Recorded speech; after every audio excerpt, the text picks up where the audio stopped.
Nadine Lustre, suportado ang pagkaaresto ni FPRRD.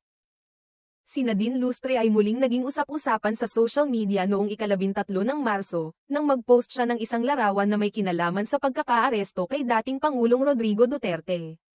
Sa Instagram stories ng aktres, ibinahagi niya ang isang post mula sa Rappler na naglalaman ng isang banner na agad naging sentro ng atensyon ng mga netizens. Ang banner na ipinakita sa post ni Nadine ay isang larawan na kuha ng Reuters photographer na si Wolfgang Ratay.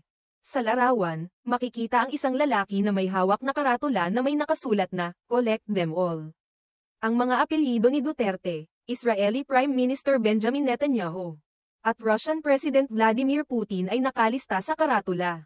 Isang tick mark din ang makikita sa tabi ng pangalan ni Duterte. Pati na rin ang isang note na nagsasabing, "Welcome to The Hague." Ang larawan ng karatula ay kuha ilang sandali bago dumating si Duterte sa Scheveningen Prison sa The Hague, Netherlands, kung saan siya ipinasok matapos ang kanyang pagkakaaresto.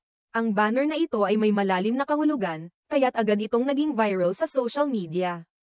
Makikita sa mga pangalan na nakasulat sa banner ang mga lider na may mga kontrobersyal na background at mga isyong politikal.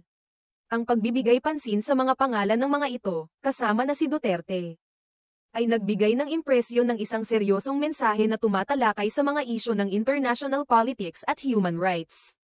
Kahit na ibinahagi lamang ni Nadine ang larawan ng walang anumang caption, agad itong nagbigay daan sa mga interpretasyon at reaksyon mula sa mga netizens. Ang ilang tao ay nagkaroon ng iba't ibang pananaw hinggil sa ibig iparating ng aktres sa kanyang post. Ang mga taga-suporta ni Duterte at ang mga hindi pabor sa kanya ay pareho ring nagbigay ng kanilang opinyon, na nagpapakita kung paano ang isang simpleng post ay maaaring magbukas ng malalim na diskusyon tungkol sa kasalukuyang kalagayan ng bansa at ang mga nangyayari sa internasyonal na politika. Ang kakulangan ng caption ni Nadine sa kanyang post ay nagbigay daan sa mga haka-haka at tanong mula sa publiko. Ang ibang mga netizens ay nagsabi na maaaring may mensaheng nais iparating si Nadine tungkol sa pagkakaaresto kay Duterte, ngunit hindi niya ito binanggit ng direkta. Ang mga hindi pabor sa dating Pangulo ay maaaring makita ang pag-post na ito bilang isang paraan ng aktres upang ipakita ang kanyang suporta sa mga may kritisismo kay Duterte at sa kanyang administrasyon.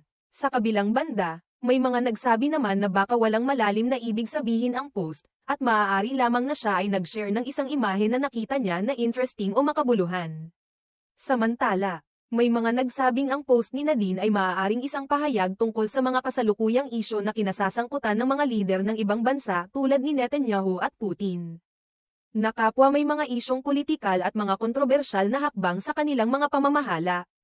Ang pagbanggit kay Duterte kasama ng mga nasabing lider ay maaaring nagpapakita ng isang pagninilay hinggil sa mga pulisya ng mga ito, na may kaugnayan sa mga human rights violations at mga isyu ng pananagutan sa kanilang mga bansa.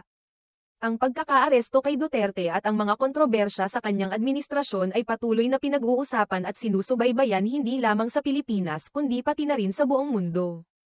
Kaya't ang mga post na tulad ng kay Nadine Lustre ay nagiging bahagi ng mas malawak na diskurso hinggil sa mga isyong politikal at sosyal na may epekto hindi lamang sa mga direktang apektado kundi pati na rin sa mga taong may malasakit sa kalagayan ng bansa at ng mga lider nito. Sa kabila ng mga reaksyon at usap-usapan, ang post ni Nadine Lustre ay patuloy na nagiging bahagi ng kasalukuyang talakayan sa social media.